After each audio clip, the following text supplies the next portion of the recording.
O Antagônico Entrevista conversa hoje com nada mais nada menos que Simão Jatei, ex-governador. A sua trajetória dispensa comentários, a gente não precisa ver, ele é um cara que tem um passado imenso nesse estado, uma contribuição grande. Obrigado, Jatei, por me receber, obrigado por aceitar nosso convite. Eu inicio já falando, a gente tem que falar de momento, né? Jatei, essa semana foi de muitos acontecimentos, prévias do PSDB. Você saiu do partido aqui, o partido que tem a tua marca, tem lá a tua digital, né? E agora? Bom, agora, antes de mais nada, eu quero agradecer primeiro o teu convite para participar dessa conversa, agradecer a paciência de todos que vão nos ouvir por esse tempo, né? E não posso deixar de festejar e, de certa forma, parabenizar pelo esforço que eu acho que alguns nesse estado têm feito no sentido de permitir que informações não previamente definidas cheguem à população. Eu acho que esse é um grande desafio. Eu sempre digo que uma sociedade é tanto mais moderna quanto mais a ideia de pertencimento coletivo está entranhada nessa sociedade. E você não pode ter a ideia de pertencimento coletivo se você não tiver o acesso à informação independente de crivo prévio dessa informação. Para mim, essa é uma coisa que eu acho que é absolutamente fundamental. Eu não consigo ver nenhuma sociedade desenvolvida onde a população só tem conhecimento daquilo, por exemplo, que os donos do poder acham que ela deve ter. Você deve ter acesso, né? Acesso. Eu acho que isso é uma desgraça, isso é um atraso. Acho que as pessoas batem no peito de, não, eu sou democrata, eu respeito as diferenças. Então, tu tem que primeiro respeitar, antes de qualquer coisa, né? Que a divergência e que a informação chegue. Tá? Mas quem vai fazer o crivo? A sociedade faz crivo. A sociedade sabe muito bem como fazer crivo. Por quê? Porque eu sempre digo uma coisa. A verdade é teimosa. Essa, para mim, é uma expressão que eu gosto muito, né? Eu estou convencido que você pode enganar realmente alguns muitos até por pouco tempo, alguns por algum tempo, mas você não consegue enganar todo mundo sempre. Então, a verdade é teimosa. Ela termina brotando. Tá uma hora a casa Ela cai. A casa cai. É uma questão de tempo. Mas demorou muito. Paciência, tá certo? Tá, né? E até, eu sou muito franco para vocês, até por acreditar que existe um Deus que é justo e bom, tá? Hoje está meio fora de moda esse negócio de acreditar em Deus, parece que é uma coisa que, eu acredito, vou fazer o quê com isso? Tá? E ainda digo mais, com toda a franqueza, eu sempre achei que eu era não só filho, eu sou filho querido, porque já ter passado, primeiro, ter chegado a governador 3 vezes desse estado, vindo de uma família que não tem ninguém antes político, nem espera ter depois políticos também, porque eu acho que isso não é dinastia, e eu acho que isso é péssimo. Isso é uma coisa da Idade Média, pô, que negócio mais complicado esse negócio, né? Então, enfim, eu sempre digo que devo ser filho querido de Deus. Agora, a questão que tu me fizeste mesmo, qual foi? Para onde vamos? Para onde vamos? Eu acho que, de qualquer forma, deixa eu te dizer. Na verdade, está implícito aí. Para onde o Jatei vai. Não, pois é, deixa eu te dizer uma coisa. Eu nunca tive nenhuma pretensão maior. Tá? Eu sei que é muito até difícil falar isso nesses tempos onde alguns políticos se desqualificaram os partidos e desqualificaram o que é pior, a política. E essa é a coisa que mais me preocupa. É esse processo de desqualificação da política. Por quê? Porque ela gera um desencanto sem saída. Porque você ter um desencanto, mas você ter rotas de saída, tudo bem. E para mim sempre a política foi, entre tantas coisas, foi o sonho da saída, da possibilidade de mudança, da possibilidade de construir algo novo. Tá? Você só tem 2 caminhos, ou pela política vou usar uma expressão grosseira, né, que podia usar basicamente a violência, então, mas eu também fui menino criado no interior, ou pela porrada, eu prefiro a política para resolver as coisas. E eu acho que na hora que você desqualifica a política, você elimina isso como uma trilha de saída, como uma porta de saída para uma situação desconfortável que, porventura, a sociedade esteja vivendo, né? Eu te diria o seguinte, não existe algo esquematizado. As pessoas têm... Eu jamais pretendi ser candidato a governador. Aliás, candidato a governador não, jamais pretendi ser candidato a qualquer coisa. Até a síndico de edifício, eu nunca pretendi ser candidato. Eu tive sim que uma enorme pretensão, eu me criei no interior. Tá?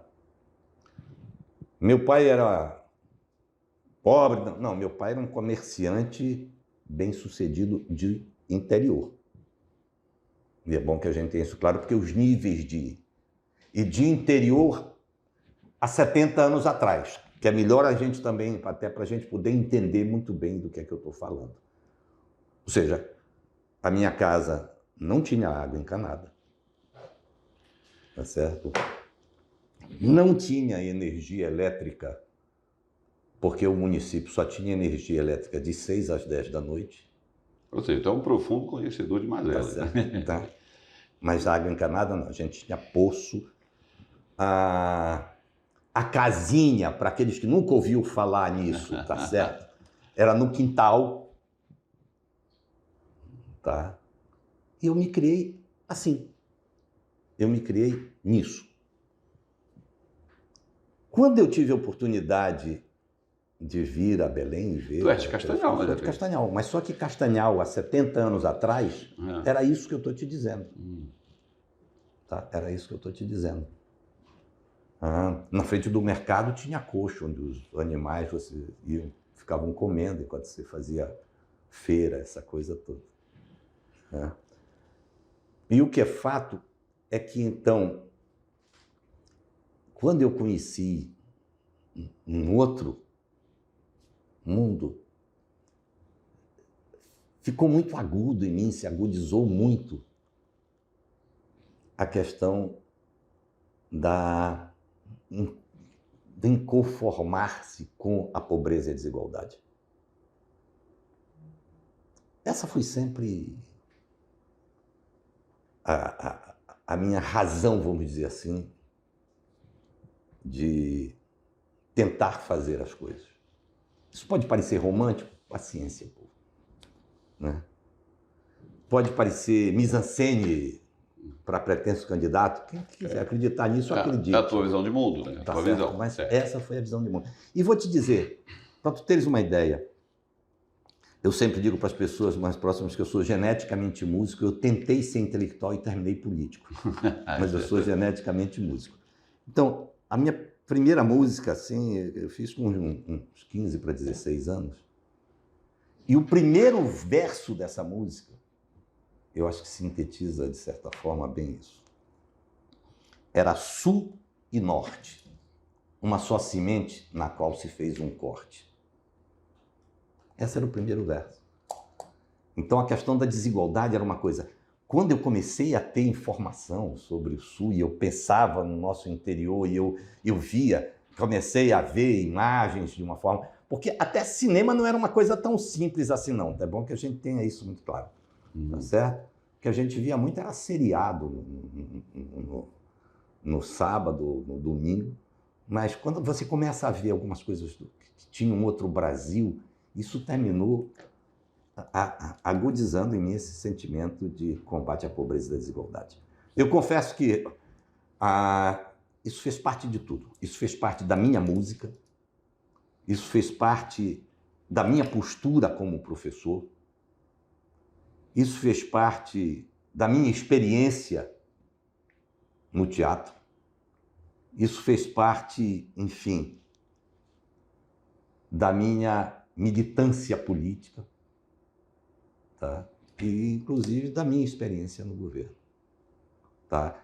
Chegou uma hora agora, muito mais recentemente, sobretudo nos anos 80, 90, que eu estava achando que eu já estava virando jurássico, porque se criou, a partir do século XXI, a ideia de que as desigualdades estavam diminuindo, e etc., e pobreza e tal. E a academia já praticamente tomava isso quase que como um dogma que estava se materializando, até que um sujeito, um francês, o Piketty, resolveu escrever um livro, Capital no século XXI, onde ele vem e começa a desmontar, dizer, ei, quem disse que essa história da desigualdade está diminuindo? E hoje você começa a ver de novo o mundo a rediscutir a questão da desigualdade. Né? Mas então o futuro, eu vou continuar brigando contra, para mim, os meus dois grandes adversários eternos, pobreza e desigualdade. Você me pergunta, mas em que trincheira? Aí tudo bem, aí é uma coisa que a gente está discutindo qual é essa trincheira. Necessariamente tem que ser num cargo público candidato? Não, necessariamente. Já disse que eu fiz isso fazendo música, eu fiz isso na sala de aula, eu fiz isso. Para ti, foi difícil. A tua história do PSDB se confunde com a própria história do partido. Sim, é fato. E você é um cara que foi governador por 3 mandatos, você nunca trocou de partido, salvo engano, informação que eu acho que nunca trocou de partido. Não, na verdade, para ser o correto, tá certo? Eu fiz parte lá atrás do sonho que foi também o MDB. Quando você tinha 2 partidos só, que era Arena e MDB. Para você fazer qualquer militância política, você tinha que estar num desses 2 partidos. E eu já te disse, eu sou militante a minha vida inteira. Pois é, nesse processo todo, a história do PSDB, foi difícil para ti acabar um casamento, digamos, acabar um romance de tanto tempo, por conta da atual situação, atual conjuntura, é o que a política leva, né, você, a essa altura do campeonato, porque há uns anos atrás, já no teu 3º mandato, você sinalizou que estava querendo se aposentar. Me corrija se eu estiver errado. Não, é isso mesmo. Né? Ei, eu disse que eu me aposentaria de negócio depois do 1º mandato. Tanto que eu não vim para a reeleição. Na verdade, o Gabriel, fizeram uma injustiça, inclusive, que era dizer que o Gabriel teria me tirado o direito de ser candidato. E eu sempre me opus a isso fortemente. Né? Quando eu saí candidato a primeira vez, eu disse ao Gabriel, tá? Eu me lembro que o Gabriel usou uma seguinte expressão: se tu não fores candidato, eu não apoio ninguém.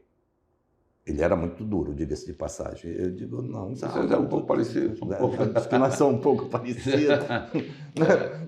Aí eu peguei esse negativo. Não pode fazer isso e tal. Não, vou fazer sim. E a turma toda dizia que eu era grosso para esse papel de enrolar prego. O nosso entorno todo, inclusive, comentava muito isso. O açaí de 50. Era, exatamente. Já tem até o cara que diz não, doutor, é só para dizer não, como é que tu vai ser candidato? Não tem. Eu digo, não, rapaz, eu não tenho nenhuma pretensão. O que eu queria fazer é o que tenho feito. Ou seja, você participar formulando, você participar tentando criar projeto, você formular tentando ajudar na gestão, mas realmente não é a minha praia, e nem eu tampouco sabia que tinha alguma a inclinação para esse tipo de coisa. Então, eu disse que eu não seria. Nós passamos brigado um mês por causa dessa história. E tem testemunhas disso, na verdade, parceiros da época que sabem disso. Aí eu disse, tá bom, eu vou, mas não, eu sou contra a reeleição. E eu não venho. Aí nós começamos a discutir, a partir daí, o Gabriel começou também a dizer, não, então tudo bem, vamos ver. E eu senti que ele sentiu vontade de voltar, então ótimo, tá, juntou a fome com a vontade de comer. Vindo agora contextualizando para o momento atual.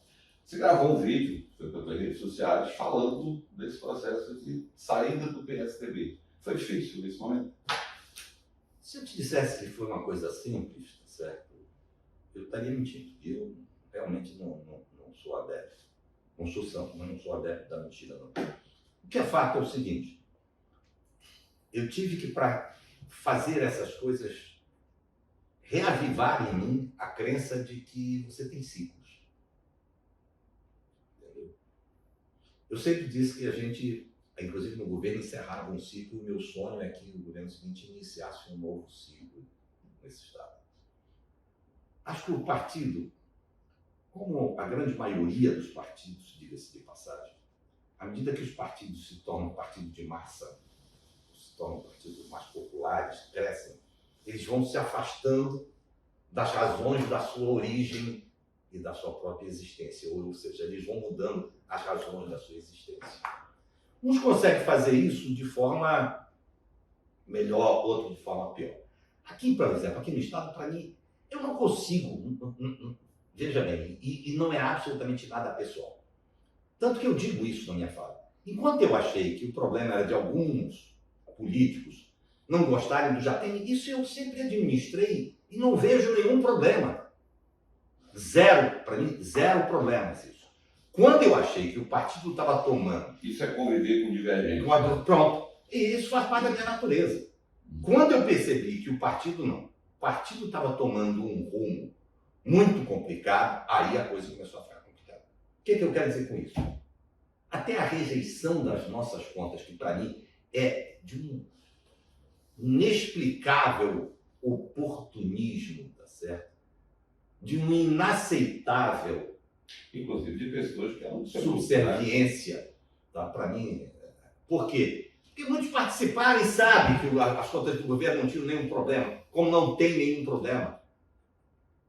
O Tribunal de Contas do Estado aprovou por unanimidade. Nós sempre tivemos conceito A e B do Tesouro Nacional de um governo que era contrário a nós, que era o governo do PT, que não teria nenhuma razão para avaliar as contas do Estado de forma positiva. É um oportunismo para lá coletivo, né? Muita gente, claro, de todos os lados. Claro. Entendeu? Tipo um cão danado. Então, é aquela tal história. Então, mas até isso, eu aceitei paciência. Tá certo? Cada um com a sua consciência. Né? Ética e princípio não é coisa que você venda no bar da esquina. Pô, certo? Então, essa é uma. Quando o partido começou a tomar a direção de apoiar o governo que aí está, aí isso cada vez mais foi me incomodando. Aí as pessoas dizem, mas tu tens alguma coisa contra ela? Eu não. Eu tenho a contra o que ele faz. Então pode-se dizer, nesse contexto que você está dizendo, que as pessoas que faziam parte do grupo, que estavam junto com o Jatene, nesse momento esqueceram a ética e mandaram as falas do discurso. Não, eu não tenho nenhuma... Eu quero, ou pelo menos, eu não quero ser injusto, sempre dei a oportunidade que me dissessem isso de forma diferente, ou seja, que me explicassem a razão. Porque eu sempre digo o seguinte, eu não acredito, nem sou contra, que em determinados momentos, tá, forças divergentes terminem se aliando e alinhando para enfrentar um desafio maior. Isso é política. Isso para mim é natural. Tá certo? Isso é um exercício complicado? É, mas é um exercício absolutamente necessário. Necessário. Rússia ou União Soviética na época uniu com quem? Estados Unidos. Mas para enfrentar o quê? Enfrentar o nazismo, o Hitler. Era uma causa maior. Tu tinha uma causa maior que estava colocando em xeque o quê? A humanidade. Que pretendia a extinção, inclusive, de determinadas frações da população. Com a ideia da raça pura, etc, etc. Então, aí, para mim, isso é compreensível. Mas eu quero que me digam qual é a razão objetiva, qual é a nobre causa, nesse momento, que é defendida pelo governo que aí está e que precisaria de apoio do PSDB para que ela não fosse colocada em xeque. Vamos lá.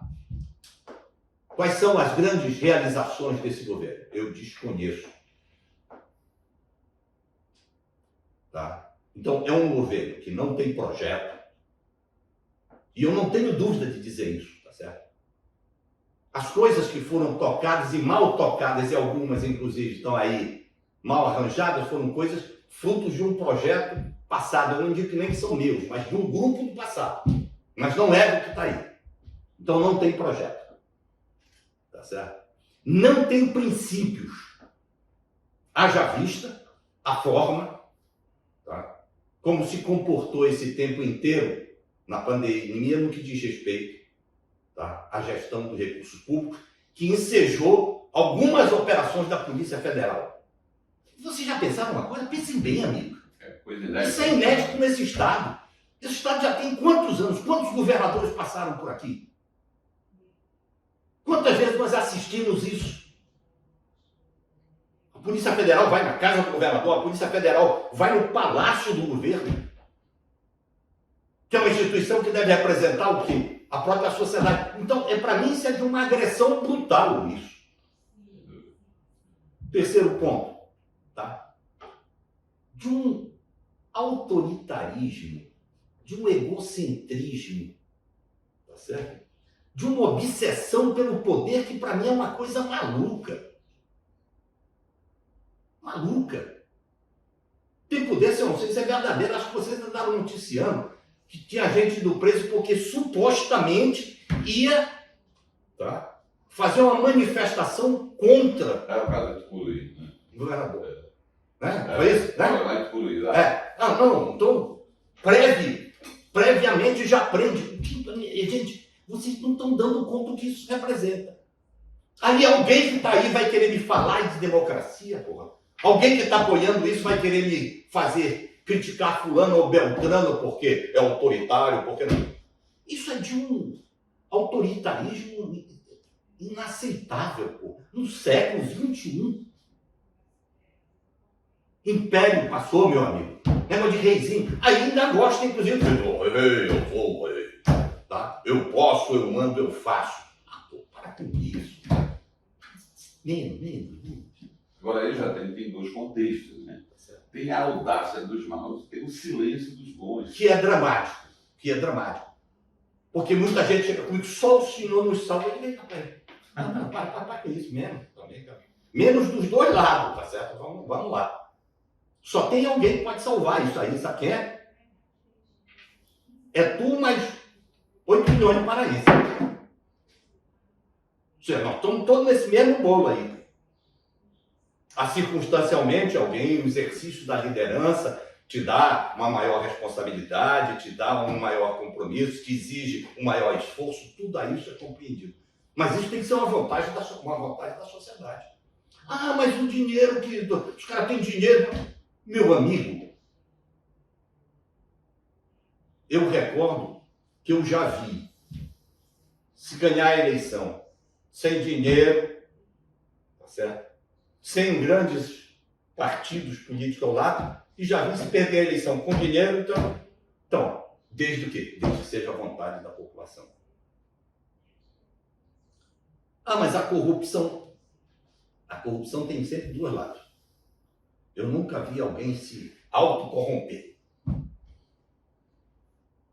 Um dia desse eu vou dar um depoimento, chegou alguém da classe política, eu não vou citar o nome, para me dizer, só o senhor nos salva. Eu disse, por que está fazendo? Nós estamos sendo chantageados, estamos sendo humilhados, estamos sendo... Tudo isso vocês estão sendo. Por que os caras não me chantageiam, rapaz? Porque vocês se deixam. Ou então você fez alguma coisa que dá margem para... Agora, o cara morre de medo numa manchete do jornal, que não é nem jornal, na verdade.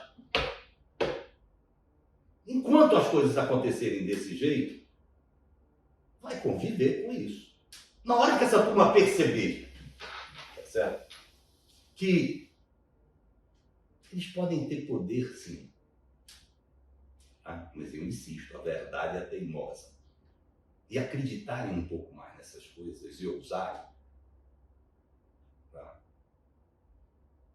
E que na hora que prenderem o cara, lembrar o seguinte, foi aqui, esse cara não fez nada errado, depois vai ser comigo, então bora pra cima, que é isso? Você fala, realmente não se faz nada sem grupo, não se faz nada sem pessoas. Claro.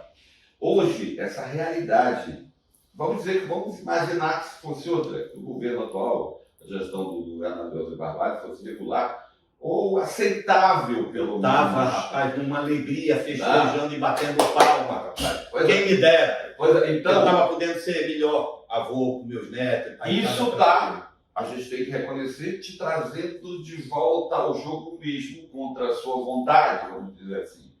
Né?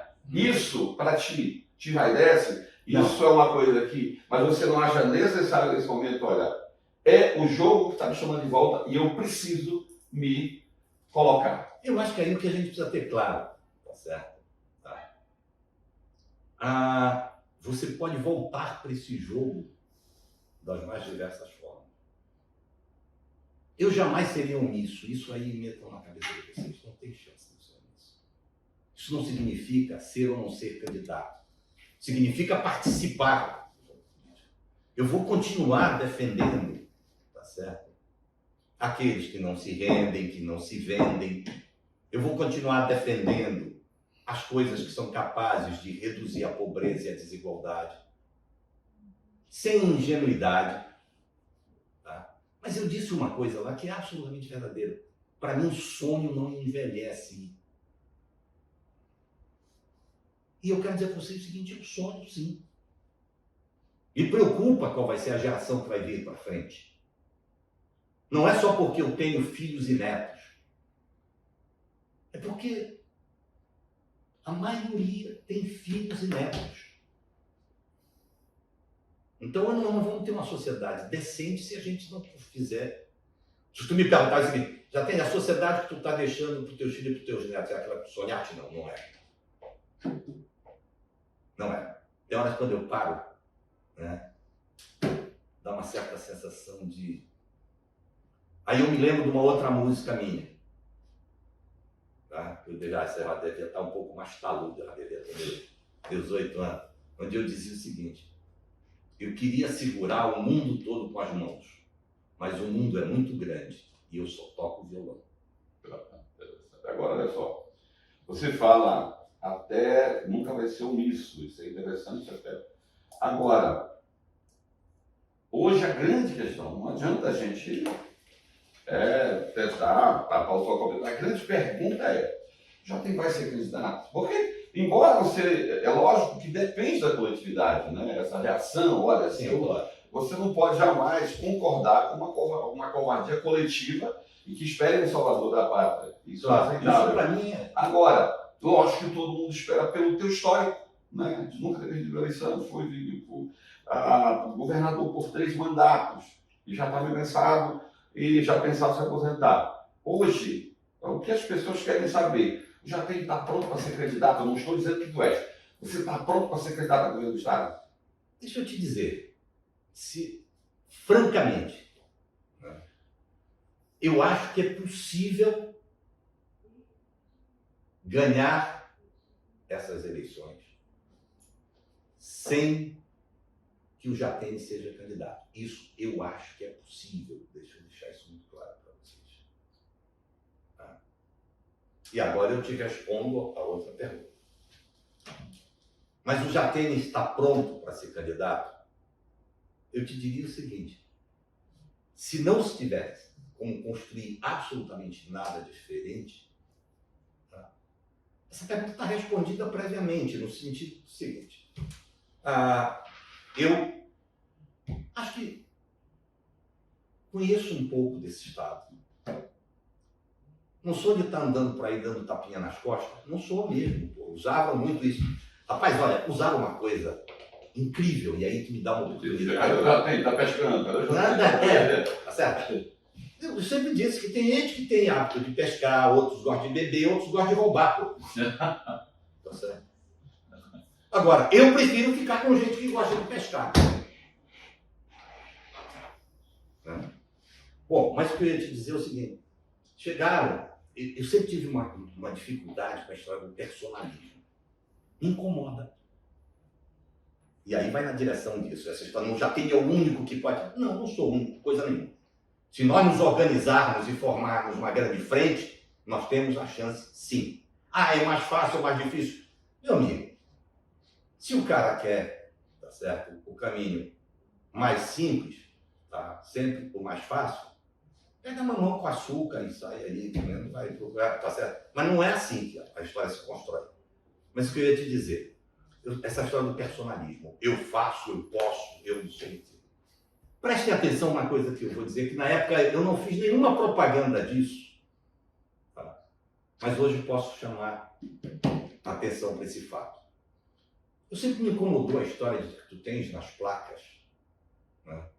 Governador fulano, todas as inaugurações. Se vocês se derem conta, nós acabamos com logomarca de governo. Se vocês se derem conta, nós transformamos o hino do Pará, de fato, num elemento que era a logomarca, passou a ser o que? A bandeira do Pará. O hino passou a ser a nossa grande marca em termos de... Por quê? Que é muito mais coletivo do que particular do governo A, B ou C. Vocês nunca andaram vendo essas montanhas de outdoor na rua, pá? A meu respeito. E aí eu vou dar mais um exemplo. Nas placas, que eu tentei acabar com essa história das placas de governo. Aí me disseram, não, isso tem que ter, porque não sei o que. Eu digo, tá bom. Então vamos fazer o seguinte.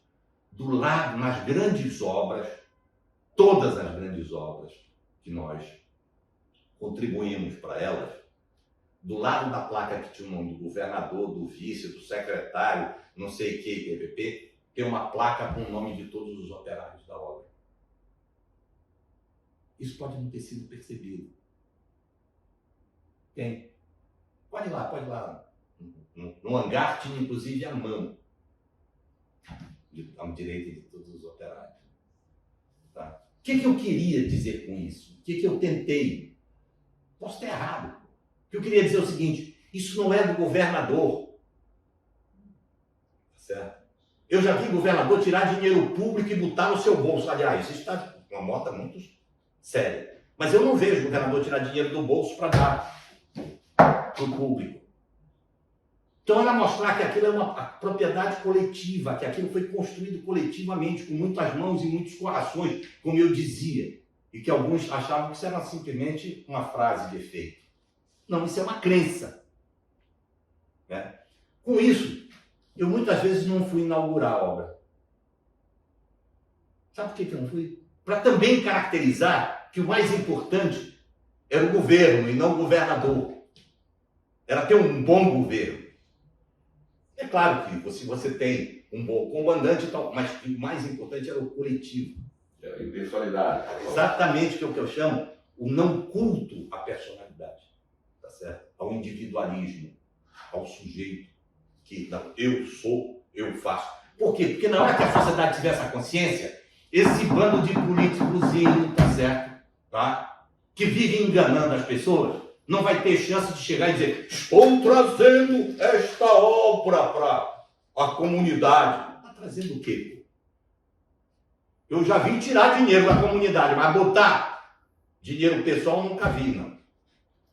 Então a sociedade precisa começar a ter essa consciência. E quantas escolhas estiverem sendo feitas ainda em cima dessa história? Não, mas é bonitinho. Isso é quase utópico, isso vem das velas de Cabral aqui, né, meu amigo, tá certo? A escravidão durante um longo tempo foi tida como natural. Então a sociedade muda, pô. E eu acredito, quando eu disse lá, que a minha crença no Pará e na sua gente está muito colada a isso, está muito dentro dessa compreensão. Eu acredito nisso, eu acredito que é possível. Então, eu acredito que se a sociedade quiser, tá? Primeiro, precisa conhecer melhor o que está acontecendo aí. Por quê? Porque se está vendendo uma imagem falsa desse governo. Falsa no que diz respeito ao trato da pandemia, tá certo? Falsa no que diz respeito à realização, porque se você pegar concretamente uma obra estruturante desse governo, eu quero uma. Não tem? É falta de dinheiro? Não, não é falta de dinheiro. Tá? Então, aí volta de novo. Qual é a razão do PSDB embarcar nisso, rapaz? Tem que ter uma razão muito forte por trás que eu desconheço. Ou pelo menos não faz parte da minha visão de mundo ou dos meus princípios éticos e morais. Então pode-se dizer o seguinte, você vai falar, entende-se, não sei se é estratégia, mas... Estou tentando formar um grupo, sim. Tentando formar um grupo, agora...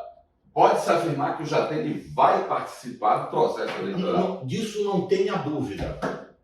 A não ser que eu morra antes, tá certo? Tá? Ou tá? Que, sei lá, o Papai do céu diga, não, tu vai ter que ficar aqui por alguma outra razão que eu não possa. Mas essa não tem jeito. E quero te dizer o seguinte, eu acho que nós precisamos ter, mais do que nunca, a consciência que as diferenças menores têm que ser afastadas para que se crie, de fato, uma grande frente para mudar isso aí. Agora, isso é importante ter alguns princípios. Um deles, nós precisamos ter um novo projeto de Estado, rapaz. Nós sabíamos o que fazer, hoje não sabemos o que fazer nesse Estado.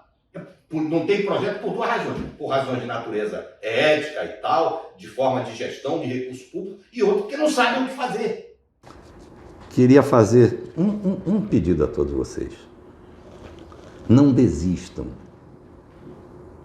Não desistam, não desistam do Estado, não desistam. Hoje me dá uma certa angústia quando eu vejo alguns jovens tão desencantados. Ah? E aí eu fico pensando, pô, mas eu estou velho e ainda estou encantado. Como é que esses caras... Não pode, não desistam de construir uma sociedade melhor. Não existe noite eterna, não existe, enfim, travessia que não termine. Agora, cada vez mais, vamos nos unir. Deixa um pouco aquelas diferenças menores, aquelas diferenças que não são de essência, não são da própria natureza. Vamos deixar um pouquinho de lado agora e vamos nos unir. Mas olha, eu acho que eu já não devia tocar violão. Legal, eu depois até paro de tocar só para ti, tá? Mas vamos tentar ver como é que a gente junta. Porque vamos ser francos, tá? O caminho que nós estamos tomando, né, não é o melhor caminho para a sociedade paraense, não é o melhor caminho para o Estado. Basta abrir a janela. Basta abrir a janela. Basta olhar um pouco. Não se deixe enganar por causa Não, dá um dinheirinho para o município tal, dá um dinheirinho aqui, daqui, põe uma coisa... Isso não vai mudar, não vai fazer com que a gente reduza a pobreza e desigualdade. Não vai permitir. Né? Então, foi uma alegria falar com vocês. Obrigado pela paciência de nos ouvir, né? E eu quero continuar podendo andar na rua, olhando nos olhos das pessoas. E sou muito grato ao carinho de todos vocês. Um grande abraço. E sucesso para vocês aí, viu? Muito legal essa história desse programa. Toca pra frente, bicho. Vambora.